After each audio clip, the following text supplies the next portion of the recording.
ಹಾಗೂ ನೈಜ ಸುದ್ದಿಗಳಿಗಾಗಿ ವೀಕ್ಷಿಸಿ ಸತ್ಯ ಸುದ್ದಿ ನ್ಯೂಸ್. ನಮಸ್ಕಾರ ವೀಕ್ಷಕರೇ, ಸತ್ಯ ಸುದ್ದಿಯಲ್ಲಿ ನಿಮಗೆ ಸ್ವಾಗತ. ದಾವಣಗೆರೆ ಜಿಲ್ಲೆಯ ಹರಿಹರ ತಾಲೂಕು ಹರಿಹರ ನಗರದಲ್ಲಿ ನಿನ್ನೆ ತಾಲೂಕು ಕಾಂಗ್ರೆಸ್ ಪಕ್ಷ ವತಿಯಿಂದ ತಾಲೂಕಿನ ಶಾಸಕರಾದ ಬಿಪಿ ಹರೀಶ್ ಅವರ ವಿರುದ್ಧ ಪ್ರತಿಭಟನೆ ಮೆರವಣಿಗೆಯನ್ನು ಹಮ್ಮಿಕೊಂಡಿದ್ದರು. ಈ ಅನೋಖ ಶವಯಾತ್ರೆ ಮೆರವಣಿಗೆ ಮುಗಿದ ನಂತರ ಕಾಂಗ್ರೆಸ್ ಪಕ್ಷದ ಮುಖಂಡರು, ನಾಯಕರು, ಕಾರ್ಯಕರ್ತರು ತಿಥಿ ಊಟವನ್ನು ಸಹ ಆಯೋಜಿಸಲಾಗಿತ್ತು. ಈ ಸಂದರ್ಭದಲ್ಲಿ ಜಿಲ್ಲಾ ಮತ್ತು ತಾಲೂಕು ನಾಯಕರು ಮಾತನಾಡಿ, ಶಾಸಕರು ಉದ್ದೇಶ ಪೂರ್ವಕವಾಗಿ ಜಿಲ್ಲಾ ಉಸ್ತುವಾರಿ ಸಚಿವರ ಬಗ್ಗೆ ಮಾತನಾಡಿ ದ್ವೇಷದ ರಾಜಕಾರಣ ಮಾಡುತ್ತಿದ್ದಾರೆ ಎಂದು ತಮ್ಮ ಆಕ್ರೋಶವನ್ನು ವ್ಯಕ್ತಪಡಿಸಿದ್ದರು. ವರದಿ ಸೈಯದ್ ಇರ್ಫಾನ್, ಸತ್ಯ ಸುದ್ದಿ ನ್ಯೂಸ್ ಕನ್ನಡ, ಹರಿಹರ.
ನೀನು ಕೂಡ ನೀರಲ್ಲಿ ನಿಲ್ಸಿರೋದು ಅದು ನನಗೆ 100% ಗೊತ್ತೈತಿ. ಹಂಗಾಗಿ ನಾವು 5 ವರ್ಷ ಮಾಡಿದ್ವಿ. ಯಾವ ಸಮಾಜ, ಯಾವ ಜಾತಿ, ಯಾವ ಪಕ್ಷ ಅಂತ ನಾವು ನೋಡಕ್ ಹೋಗಿಲ್ಲ. ನಮ್ಮ ತಾಲೂಕಿನ ಜನಕ್ಕೆ ಬಂದು ಕೇಳಿ ಸರಿಯಾಗಿ ಎಲ್ಲ ಜನನು, ಎಲ್ಲ ಸಮಾಜದ ಎಲ್ಲ ಜನನು ಒಂದೇ. ನಾವು ಚುನಾವಣೆ ಮಾಡೋಣ. ಚುನಾವಣೆ ಮುಗಿದ ಮೇಲೆ ನಾವೆಲ್ಲರೂ ನಮ್ಮ ತಾಲೂಕು ಜನ ಎಲ್ಲ ನಾವು ಒಂದೇ ಅಂತಂದೇಳಿ ನಾವು ರಾಜಕೀಯ ಮಾಡಬೇಕು ಹೊತ್ತು ರಾಜಕೀಯ ಜನಗಳು ಸುಮ್ಮನೆ ಬಾಯಿ ಬಂದ ಗಂಟ್ಕಂತ ಹೋಗೋದು ಆಗದು. ಈ ಮಲ್ಲಣ್ಣವರಿಗೆ ಬೈದು ಇದೇ ದೊಡ್ಡನಾಗಲ್ಲ, ಅದು ಬಿಟ್ಟು ಬರೋದ್ರಿಂದ ಅದು ಬಿಟ್ಟು ತಾಲೂಕು ಕಮಿಟಿ ಬರ್ರಿ ಅಂತ ತಮಗೆಲ್ಲರಿಗೂ ಕೂಡ ಹೇಳ್ತಾ, ಮತ್ತು ನಮ್ಮ ಈ ಒಂದು ಏನಿಲ್ಲಪ್ಪ, ನೀನು ಯಾವುದೇ ಅಭಿವೃದ್ಧಿ ಕಾರ್ಯಗಳು ಮಾಡ್ತಾ ಇಲ್ಲ, ಏನು ಜಿಲ್ಲೆಯಲ್ಲಿ ಕೆಲಸ ಮಾಡ್ತಾ ಇಲ್ಲ ಅಂತ ಹೇಳ್ತಿಲ್ಲಪ್ಪ. ಇವತ್ತು ಜಿಲ್ಲೆಯಲ್ಲಿ ನಮ್ಮ ಸರ್ಕಾರನೇ ಕೊಟ್ಟಿರ್ತಕ್ಕಂಥ ನೀನೇನು ರಸ್ತೆಗಳನ್ನ ಬುದ್ಧಿ ಪೂಜೆ ಮಾಡ್ತಾ ಇದ್ದಿ, ಬೇರೆ ರಸ್ತೆಗಳನ್ನ ಬುದ್ಧಿ ಪೂಜೆ ಮಾಡ್ತಾ ಇದ್ದಿ. ಇವತ್ತು ಜಿಲ್ಲಾ ಮಂತ್ರಿಗಳು ಇವತ್ತು ಸರ್ಕಾರದಲ್ಲಿ ಇರೋದ್ರಿಂದ ಇವತ್ತು ಜಿಲ್ಲೆಯಲ್ಲಿ ಕೆಲಸ ಆಗ್ತಾ ಇರ್ತಕ್ಕಂಥದ್ದು.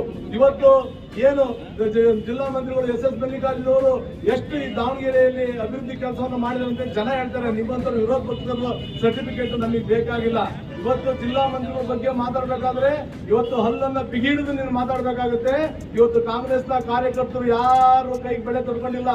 ಪ್ರತಿಭಟನೆಯ ಅಧ್ಯಕ್ಷತೆ ವಹಿಸಿರುವ ನಮ್ಮ ಜಿಲ್ಲಾಧ್ಯಕ್ಷರಾದಂಥ HB ಮಂಜಪ್ಪನವರೇ, ಹಾಗೂ ಹಿರಿಯರು ಮಾಜಿ ಶಾಸಕರಾದಂಥ ನವಾಬ್ನವರೇ, ಹಾಗೂ KPCC ಸದಸ್ಯರಾದಂಥ ರೇಣುಕಪ್ಪನವರೇ, ಹಾಗೂ ಸಿಬ್ಬತ್ತುಲ್ಲಾ ಅಂತವರೇ, ಹಾಗೂ ಇಲ್ಲಿ ನಡೆದಂಥ ಎಲ್ಲ ನಮ್ಮ ಜಿಲ್ಲಾ ಮಟ್ಟದ ಮತ್ತು ತಾಲೂಕು ಮಟ್ಟದ ಎಲ್ಲ ಗಣ್ಯರೇ, ಕಾರ್ಯಕರ್ತರೇ, ಕಾಂಗ್ರೆಸ್ ಕಟ್ಟಾಳುಗಳೇ, ಇವತ್ತು ನಾವು BP ಹರೀಶ್ ಅವರಿಗೆ ಕೇಳಬೇಕಾಗಿದೆ, ಅವ್ರು ಯಾವ ಸಂಸ್ಕೃತಿ ನೋಡಿ ಮಾತಾಡ್ತಾ ಇದ್ದಾರೆ ಅಂತ.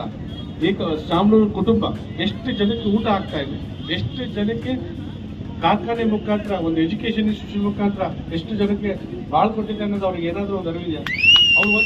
ಅವ್ರು ಮಾಡಿರೋದ್ರೊಳಗೆ ಒಂದು ಕೂದಲು ಸಮೇತ ಇವರಿಗೆ ಸೇವೆ ಮಾಡೋಕ್ಕಾಗಲ್ಲ. ಒಂದು ಶಿಕ್ಷಣ ಕಾಸು ಹಿಂದೆ ಡೀಸೆಂಟ್ ಕಾಟನ್ ಮಿಲ್ ಇತ್ತು. ಕಾಟನ್ ಮಿಲ್ ಮುಚ್ತಾ ಓದೋದಾಗೆ ಇವರು ಎಜುಕೇಶನ್ ಇನ್ಸ್ಟಿಟ್ಯೂಷನ್ ಇಲ್ಲಿಗೆ ಅಡಾಪ್ಟ್ ಮಾಡ್ಕೊಂಡ್ರು. ಅದಿರಲಿಲ್ಲ ಅಂದರೆ ಇವತ್ತು ದಾವಣಗೆರೆ ಕೂಡ ಒಂದು ದೊಡ್ಡ ಹಳ್ಳಿ ಆಗ್ತಿತ್ತು. ಸೊ ಅದನ್ನೆಲ್ಲ ಅರ್ಥಕೋಬೇಕು. ಒಂದು ಹಾಸ್ಪಿಟ್ಲ್ ಮುಖಾಂತರ ಫ್ಯಾಕ್ಟ್ರಿಗಳು ಮಾಡಿದ್ದಾರೆ, ಕಾಲೇಜ್ ಮಾಡಿದ್ದಾರೆ. ಅದರೊಳಗೆ ಎಷ್ಟು ಜನ ಕೆಲಸ ಮಾಡ್ತಾ ಇದ್ದಾರೆ ಅಂತ ಗೊತ್ತಾ? ಸುಮಾರು 18,000 ಫ್ಯಾಮಿಲಿಗಳು ಅವರು ಊಟ ಕೊಡ್ತಾ ಇದ್ದಾರೆ. ಅಂತವ್ರ ಬಗ್ಗೆ ನೀವು ಈ ತರ ಎಲ್ಲ ಮಾತಾಡ್ತಿರಲ್ಲ. ಆಮೇಲೆ ಈಗ ಕಿರ್ಲೋಸ್ಕರ್ ಫ್ಯಾಕ್ಟ್ರಿ ಮುಂಚೆ ಎಷ್ಟು ವರ್ಷ ಆಯ್ತು ಕರೆಯೋದನ್ನೇ? 25 ವರ್ಷ ಆಯ್ತು. ಇವತ್ತಿನವರೆಗೂ ಯಾವ್ದಾದ್ರು ಒಂದು ಕಾರ್ಖಾನೆ ತರಲಿಕ್ಕೆ ಯೋಚನೆ ಮಾಡಿದ್ದಾರೆ?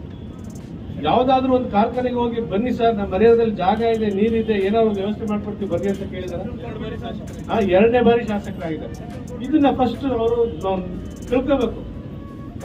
ಆಮೇಲೆ ನಮ್ಮ ಕುಡಿಯೋ ನೀರಿದೆ. ಹರಿಹರ ಹುಟ್ಟು ಎಷ್ಟು ವರ್ಷ ಆಗೈತಪ್ಪ? ಹುಟ್ಟು ಎಷ್ಟು ವರ್ಷ ಆಗೈತೆ? ಅಲ್ಲಿಂದ ಇಲ್ಲಿದ್ದಂತ ಕುಡಿಯೋ ನೀರಿನ ಸಮಸ್ಯೆ ಐತೆ. ಆ ವಿಚಾರವಾಗಿ ಯಾವತ್ತಾದ್ರೂ ಒಂದು ಸಭೆ ಮಾಡಿದಾರ? ಪಬ್ಲಿಕ್ ಮೀಟಿಂಗ್ ಮಾಡಿದಾರ? ಜಿಲ್ಲಾ ಮಂತ್ರಿಗಳ ಜೊತೆ ಮಾತಾಡಿದಾರ? ನಾವುಗಳು ಮೊನ್ನೆ ಹೋಗಿ ಜಿಲ್ಲಾ ಮಂತ್ರಿಗಳಿಗೆ 3 ಪ್ಲಾನ್ ಕೊಟ್ವಿ ನಾವು, 3 ಎಸ್ಟಿಮೇಷನ್. ಅದು ಟೆಕ್ನಿಕಲಿ ಒಂದಲ್ಲ ಒಂಥರ ಪ್ರಾಬ್ಲಮ್ ಬರ್ತಾ ಇದೆ. ಈಗ ಕೊನೆಗೆ ಏನಾದ್ರು ನಮ್ಮ ಜಿಲ್ಲಾ ಮಂತ್ರಿಗಳೇ ಹೋಗ ಅರಸನಕಟ್ಟೆ ಕೆರೆ ಅದ್ಬಸ್ಟ್ ಮಾಡೋದು ಫಸ್ಟ್, ಅದನ್ನ ಸೇಫ್ ಮಾಡಿ ದಾವಣಗೆರೆಗರ ಸಿಗ್ಲಿ, ಹರಿಹರಕರ ಆಗ್ಲಿ ಅಂತೇಳಿ ಈಗ ಮೊನ್ನೆ ಅದ್ಬಸ್ಟಿಗೆ ಹಾಕಿದ್ವಿ. ಇನ್ನು 7 ದಿವಸದಲ್ಲಿ ಅರಸನಕಟ್ಟೆ ಕೆರೆ ಅದ್ಬಸ್ಟ್ ಆಗುತ್ತೆ. ಅದ್ಬಸ್ಟ್ ಆಗಿ ಅದ್ರ ನೀರು ಈಗ ಎಲ್ಲಾ ಕೆರೆಗಳಿಗೂ ನೀರು ಹೋಗ್ತಾ ಇರಲ್ಲ, ಅದರೊಳಗೆ ಒಂದು ವಾಲ್ ಮಾಡ್ಕೊಂಡು ಅಲ್ಲೇ ನೀರು ಬಿಡ್ಕೊಂಡು ತುಂಬಿಸ್ಕೊಂಡಂತೆ ಹೋಗುವಂತ ಪ್ರಯತ್ನ. ಇಲ್ಲ ನಾವೊಂದು ಸ್ಮಾರ್ಟ್ ಸಿಟಿ ಬ್ಯಾರೇಜ್ ಇದೆ, ಅಲ್ಲೆಲ್ಲ ನೀರು ತೆಗಿಲಿಕ್ಕೆ ನಾವು ಪ್ಲಾನ್ ಮಾಡಿ ಒಂದು ಎಸ್ಟಿಮೇಷನ್ ತಗೊಂಡು ಹೋಗಿ. ಹಿಂದೆ ಸಿದ್ದೂರಪ್ಪನವರು, ಗಾಂಜೀವರಪ್ಪನವರು ಈ ಕ್ಷೇತ್ರವನ್ನು ಪ್ರತಿನಿಧಿಸಿದ್ರು. ನಂತರದ ದಿನಗಳಲ್ಲಿ ಡಾಕ್ಟರ್ ನಾಗಪ್ಪನವರು, ಶಿವಪ್ಪನವರು ಈ ಕ್ಷೇತ್ರವನ್ನು ಪ್ರತಿನಿಧಿಸಿದ್ರು. ಆದ್ರೆ ಎಂದು ಅವರು ಈ ರೀತಿ ಕೆಟ್ಟದಾಗಿ ವರ್ತನೆ ಮಾಡಿರಲಿಲ್ಲ. ಸಿದ್ದೂರಪ್ಪನವರು, ಗಾಂಜೀವರಪ್ಪನವರು ಕಾಲ ನೋಡಿದ್ದೇನೆ ನಾನು. ಸಿದ್ದೂರಪ್ಪನವರು, ಶಾಮನೂರು ಶಿವಶಂಕರಪ್ಪನವರು ಅತ್ಯಂತ ಆತ್ಮೀಯರಾಗಿದ್ರು. ಬಸವನಗೌಡರು, ಶಾಮನೂರು ಶಿವಶಂಕರಪ್ಪನವರು ಅತ್ಯಂತ ಆತ್ಮೀಯರಾಗಿದ್ರು. ಈ ಹರೀಶನ ತಂದೆ ಬಸವನಗೌಡರು ಗೆಲ್ಲೋದಕ್ಕೆ ಈ ದಾರಿಯಲ್ಲಿ ಹೇಳ್ತಾ ಇದ್ರು, ಶಾಮನೂರು ಶಿವಶಂಕರಪ್ಪನವರೇ ಕಾರಣ ಅಂತ ಹೇಳ್ತಾ ಇದ್ರು ಜನ. ಹಿಂದೆ ಇದ್ದಂತ ಜನಗಳು ಹರೀಶ್ ಅವ್ರ ತಂದೆ ಗೆಲ್ಬೇಕಂದ್ರೆ ಶಾಮನೂರು ಶಿವಶಂಕರಪ್ಪರೇ ಕಾರಣ ಅಂತಕ್ಕಂಥ ಮಾತನ್ನ ಇಲ್ಲಿ ಚುನಾವಣೆಗಳು ಮಾಡಿದಂತ ನಮ್ಮ ಯೂತ್ ಕಾಂಗ್ರೆಸ್ ನಾಗರಾಜ್ ನನಗೆ ಹೇಳ್ತಾ ಇದ್ರು. ರಾತ್ರೋರಾತ್ರಿ ದುಡ್ಡಿನ ವ್ಯವಸ್ಥೆ ಮಾಡಿ ಶಂಕರಣ್ಣವರೆಲ್ಲ ದುಡ್ಡು ತಂದು ಕೊಟ್ಟರು. ಹರೀಶ್ ಅವ್ರ ಅಪ್ಪ ಗೆಲ್ಲಕ್ಕೆ ಶಂಕರಣ್ಣವ್ರ ಕಾರಣ ಅಂತೇಳಿ ನಮ್ಮ ನಾಗರಾಜ್ ಹೇಳ್ತಾ ಇದ್ರು, ಯೂತ್ ಕಾಂಗ್ರೆಸ್ ಅಧ್ಯಕ್ಷರು.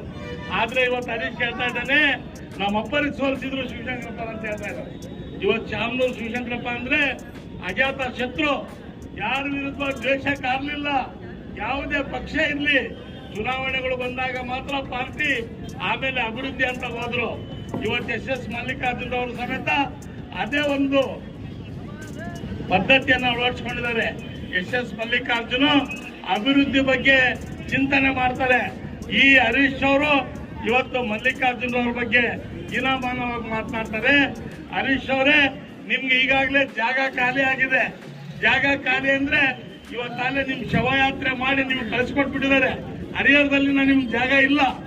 ಹರಿಹರದಲ್ಲಿ ಯಾವುದೇ ಕಾರಣಕ್ಕಿಲ್ಲ. ಹರಿಹರದಂತ ಮಹತ್ವದ ಕ್ಷೇತ್ರಕ್ಕೆ ನೀವೊಂದು ಕಪ್ಪು ಚುಕ್ಕೆ, ನೀವು ಮಸಿ ಬಳಿದಿದ್ದೀರಿ. ನಿಮ್ಮಿಂದ ಇವತ್ತು ಹರಿಹರದ ಒಂದು ಮಾನ